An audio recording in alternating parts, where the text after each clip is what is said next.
Hola, ¿qué tal? Bienvenidos a este capítulo con un tema interesante que desde hace años la gente obviamente ha seguido, pero que sobre todo estos últimos meses ha llamado más la atención. Quiero saludar a Pedro Ramírez, él es ufólogo, podría decirlo, de los más reconocidos a nivel nacional y en Latinoamérica. Ya más de 30 años de experiencia con un montón de casos investigados. Pedro, un gusto saludarte. Muchas gracias por la invitación y pues un saludo a todo tu público y muy contento de estar aquí para hablar sobre todo del tema que tanto nos ha apasionado y nos ha apasionado durante tantos y tantos años, el fenómeno OVNI. Una amplia trayectoria, has estado en diferentes programas y no solamente en México, por ahí me tocó ver en Argentina, en diferentes lugares donde ya te has parado y obviamente con una voz fuerte argumentando lo que es el fenómeno OVNI. Así es, hemos tratado de promover y sobre todo de difundir el fenómeno OVNI, sobre todo en esta etapa tan importante en donde los gobiernos, sobre todo el de los Estados Unidos, se ha abierto a la información del fenómeno OVNI en general. Esto ha sido muy importante, ha sido un parteaguas, porque a pesar de que ellos de alguna manera se guardan cierta información como top secret, o sea, información reservada, finalmente ha habido una apertura en cuanto a querer informar a su público y sobre todo el tratar el fenómeno OVNI, que eso es muy importante en estos momentos. Ok, que por ejemplo en uno de tus videos quiero resaltar esto porque es muy bueno hablar el fenómeno OVNI tal cual es objeto volador no identificado. No estamos hablando como tal de extraterrestres, que es el punto interesante, ¿no? Y lo que pudiera crear cierta confusión. Sí, el término OVNI fue acuñado por el doctor Allen Hynek por allá en la época de los años 50 con el llamado Proyecto Libro Azul. Ajá. Sin embargo, este término sí se le da la connotación de fenómeno OVNI. Nosotros le damos la connotación de fenómeno OVNI extraterrestre. O sea, sí, porque el fenómeno OVNI viene siendo objeto volador no identificado y podría ser cualquier cosa, pero nosotros a lo que nos referimos cuando decimos OVNI es al fenómeno OVNI extraterrestre, aquellos objetos voladores que no tienen una explicación, aquellos que vuelan 20 veces la velocidad del sonido, o sea, que manejan tecnología no visible. O sea, por ejemplo, estos objetos de los que estamos hablando no tienen un método visible de propulsión y aún así se mueven a 20, 30 veces la velocidad del sonido. O sea, esta tecnología no existe en la Tierra. No existe, no hay gobierno, ejército o milicia en el planeta que pueda manejar esta tecnología. Por eso nosotros coincidimos, e incluso los pilotos de la Armada de los Estados Unidos coinciden con nosotros que estos objetos no son tecnología terrestre. Híjole, y esto tendremos mucho que platicar porque, por ejemplo, el hablar de los pilotos, yo he platicado con algunos y ellos obviamente han tenido avistamientos, la mayoría. Sin embargo, parte de lo que me platicaban es que ellos no lo pueden comentar, obviamente entre familia, entre amigos lo cuentan, pero este tipo de argumentos no se hacen públicos porque podrían perder su licencia, su permiso para conducir una aeronave y todos los avistamientos se quedan simplemente en una historia personal, ¿no? O no sé si me equivoco. Mira, durante muchos años así fue.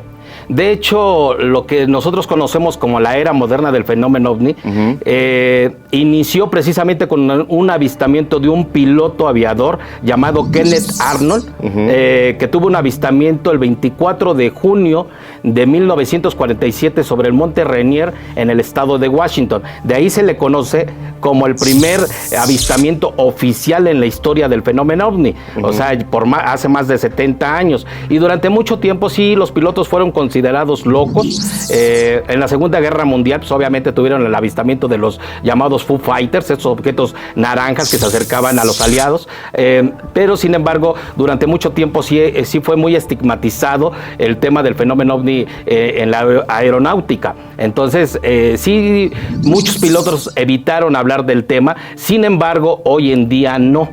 Incluso... ¿No tienen prohibido platicarlo? No, ya no. En la actualidad ya no. Ya pueden hablarlo abiertamente y ya no hay ningún problema. El fenómeno OVNI tiene esa gran apertura en estos momentos. De hecho, la desclasificación del fenómeno OVNI en los Estados Unidos se da porque los pilotos de la Armada dan una declaración y dan declaraciones al programa 60 Minutos y al diario The New York Times. Ellos de alguna manera informan de estos avistamientos que prácticamente eran de asuntos de seguridad nacional y confirman, el mismo Pentágono confirma la versión de estos pilotos. Entonces ha habido una gran apertura afortunadamente en estos momentos. Que en cuanto a estos archivos del Pentágono se ha hablado un montón. Recuerdo en el año 2017 se hablaba en las elecciones que supuestamente si ganaba cierto candidato se iban a abrir los expedientes. No pasó así y poco a poco se han mencionado diferentes circunstancias. Obviamente hay mucha información que no sabemos.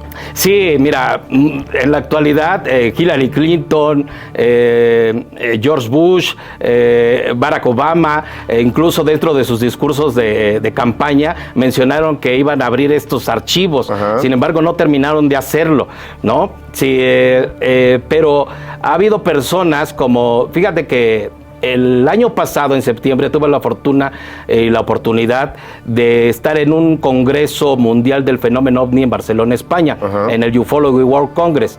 Ahí tuve la fortuna de escuchar y de conocer a Christopher Mello. Christopher Mello no es cualquier persona, es una persona que trabajó para la inteligencia de los Estados Unidos. Este hombre fue el responsable de la desclasificación de los videos que conocemos como los videos del Pentágono. Estos videos clasificados como decía yo, como de alto secreto, él los tuvo y los publicó y los dio a conocer al mundo entero. Él dice, tuve la fortuna de estar con él allá, él fue uno de los principales exponentes en este congreso, y en su rueda de prensa en la cual también estuvimos, algo me llamó mucho la atención que quiero comentarte. Él dice que el incidente de Roswell, o el accidente de Roswell, pues como quieran verlo la gente, este incidente no necesariamente es que una nave se haya estrellado en la Tierra, sino que fue un regalo de los extraterrestres para la humanidad. Por eso este gran salto tecnológico que hemos tenido nosotros. ¿Por qué? Porque dice Christopher Mello que mucha de esta tecnología que ha sido recuperada de estas naves, esta recuperación de tecnología se le llama retroingeniería o ingeniería inversa, que es de algo ya fabricado obtener esa tecnología, que es lo que se ha hecho con esta nave estrellada en Roswell. Además, él mencionó que no ha sido el único caso de estrellamiento a nivel mundial, sino que ha habido más estrellamientos y que han sido regalos para diferentes partes de la humanidad. Y algo muy interesante que yo quisiera mencionar, que esta tecnología no solamente se encuentra en el Área 51 o bajo la milicia, sino que también está en resguardo y está siendo obtenida por empresas privadas. Ok, me gustaría detenerme en este incidente o accidente del 47, el caso Roswell, porque como bien lo comentas, hay tecnología que se comenta que sale de este lugar.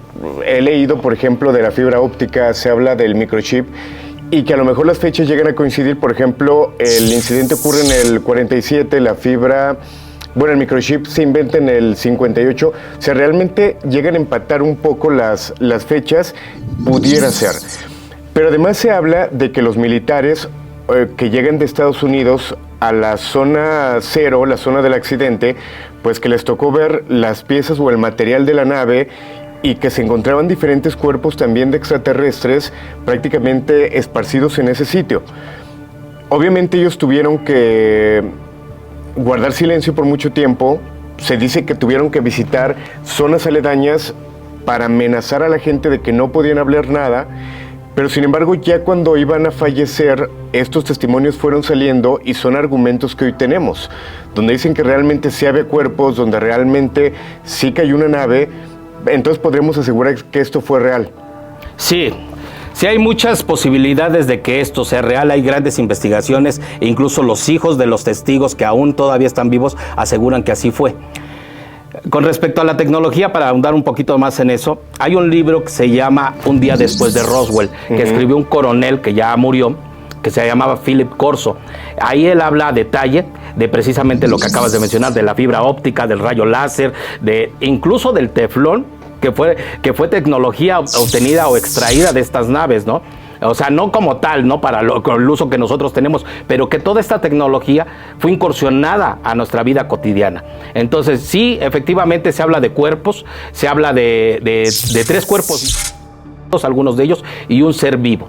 Incluso se hablaba de un pacto de no intervención, precisamente que había sido hecho a través de este ser humanoide de pequeño cuerpo, de ojos grandes, de cabeza grande, como los que conocemos llamados grises, y que este ser había pactado de alguna manera con el ejército de los Estados Unidos. Y por eso este asunto de la no intervención. Todo esto es llevado supuestamente al área 51, que es donde podría estar resguardado, o simplemente sea una cortina de humo pudiera ser. ¿Sí estarán ahí esta evidencia? Sí, por supuesto. Sí la hay. De hecho, se dice que cada presidente que entrante y saliente tiene que ir primero al área 51. Y sí se ha visto este avión tan famoso de los Estados Unidos, el presidencial, el Air Force One, instalado en el área 51. Ok. Ahora, ¿cómo comienzas tú en o a investigar o interesarte el fenómeno OVNI? Me comentabas que muy pequeño. Sí, yo finalmente tengo un avistamiento a la edad de 9 años, un avistamiento muy claro de un disco volador, perfectamente un disco volador que se bamboleaba, lo que nosotros conocemos como movimiento de hoja de árbol, cuando se mueve al viento. Este bamboleo tan famoso de los ovnis, y destellaba con el sol. Entonces, a mí lo que me llamó la atención es que yo no lo vi directamente al principio, o sea, yo no lo volteé y vi ese objeto, sino a mí lo que me llamó la atención fue que un grupo de personas estaba diciendo que llamaran al aeropuerto, y otros decían llamen al ejército. Entonces eso, como niño, pues me llamó la atención. Dije, bueno, ¿qué están viendo? Que quieren que venga el ejército y que le llamen al aeropuerto, y como niño pues te llama la atención. Pues nunca había yo volado ni nada, y entonces obviamente a mí los aviones y todo lo que estuviera en el aire me llamaba la atención. Entonces, ¿cuál fue mi sorpresa? Que de repente volteó hacia el cielo y veo un disco perfectamente oscuro por la parte de abajo y abovedado hacia arriba, y que brillaba, destellaba con el sol, y eso me impacta muchísimo. Y yo lo he dicho, yo pensé al principio que esto había creado una afición, pero hoy puedo asegurar a mis 52 años que esto creó un vínculo con el fenómeno OVNI. Posteriormente, a los 15 años, tengo una experiencia que marca también mi vida. Nunca supe, y lo quiero decir desde antes de comentárselas, nunca supe para qué había sucedido hasta ahora. No sabía por qué en ese momento ocurrió. Cuando yo tenía 15 años, me encuentro en mi habitación. Yo compartía mi cuarto con mi hermano, en ese momento él no estaba. Me acuesto boca arriba, no llevaba mucho tiempo cerrado los ojos, y veo como una esfera, trataba de dormir, abro los ojos y veo como una esfera de energía o de luz entra al cuarto, o sea, atraviesa ventana, atraviesa paredes, pero esta luz no iluminaba el cuarto, sino que esta luz o esta energía se mantenía concentrada. Era una esfera como de este tamaño. Nosotros la conocemos como luz sólida, o sea, como si estuviera encapsulada. Entonces se posa sobre de mí y se mantiene ahí unos momentos. Algo que a mí me llama la atención y que recuerdo y que se los he dicho muchas veces, lo he platicado, es que la ventana de mi cuarto se encontraba de este lado, que daba hacia la calle. Cuando entra esta esfera, lo que recuerdo es que la ventana se encontraba de este lado. O sea, como si la dimensión de las cosas hubiera cambiado. Yo no entiendo exactamente por qué, pero hoy se habla de mucho con respecto a las dimensiones, ¿no? Que ellos también utilizan esto. Entonces, se mantiene un tiempo sobre de mí, sale y se va, y no vuelvo a saber. Esto me deja marcado, no lo comento porque pensé que había sido un sueño o alguna alucinación o algo, pero hoy puedo decir lo que yo estoy hoy seguro, que lo que ellos querían en ese momento era dejarme bien en claro que el fenómeno OVNI era absolutamente real. Digo, posiblemente, y regresando un poquito al caso Roswell, esto que platicas a lo mejor fue un regalo, y el mensaje tú lo estás llevando como lo estás haciendo en este momento, ¿no? Así es. Hay una frase con la que siempre cierras las entrevistas, el material que haces, y que tiene mucho que ver con esto, y quizá esa frase sea insertada de alguna forma. ¿Es lo que le llamaremos como contactados? ¿Pudiera entrar esta parte o no? Mira, yo siento que un contactado es quien ya tiene una interacción con el fenómeno OVNI. ¿no? Que ya puedes de alguna otra forma interactuar. Sí se están llevando ya los contactos. Se habla de muchos contactos, de gente que ha viajado con ellos, esto, pero no todo mundo tiene, la verdad, las evidencias que nosotros requerimos en esto, porque finalmente nosotros trabajamos con evidencias. O sea, si yo publico un video, pues es una evidencia. Y algo que se vio, y algo que se observó, y algo que podemos analizar o interpretar si tú quieres.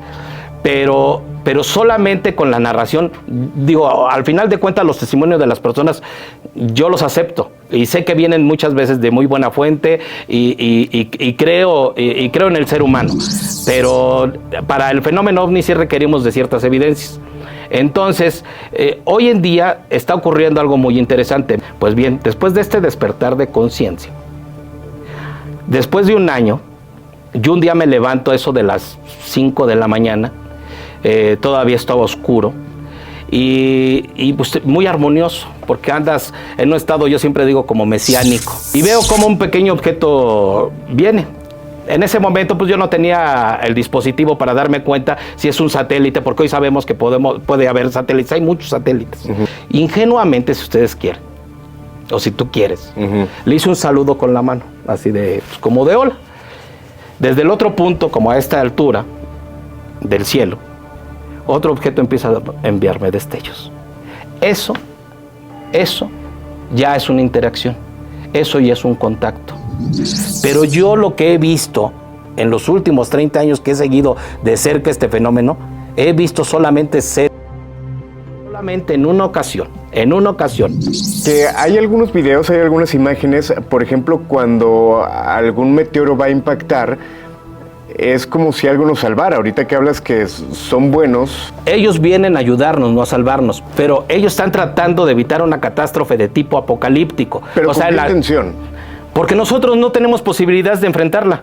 Hace poco el Sol ha estado en una etapa de inestabilidad desde hace 2 décadas, en donde puede haber grandes erupciones solares muy fuertes que pueden impactar al planeta. Y hoy con los instrumentos que existen y nosotros con toda la tecnología que hoy tenemos, sí puede poner en jaque al planeta, porque si se llegara a destruir estos vientos solares o estas llamaradas solares que tan fuertes, pues podría provocar un caos en el planeta. Pues bien, durante la administración de Barack Obama se habló de la tormenta solar perfecta y lo pueden investigar las personas. Salieron los científicos a decir que tuviéramos cuidado porque algo pudiera pasar, porque pues evidentemente estaban esperando una gran erupción solar. Pues bien, esta tormenta solar perfecta nunca llegó.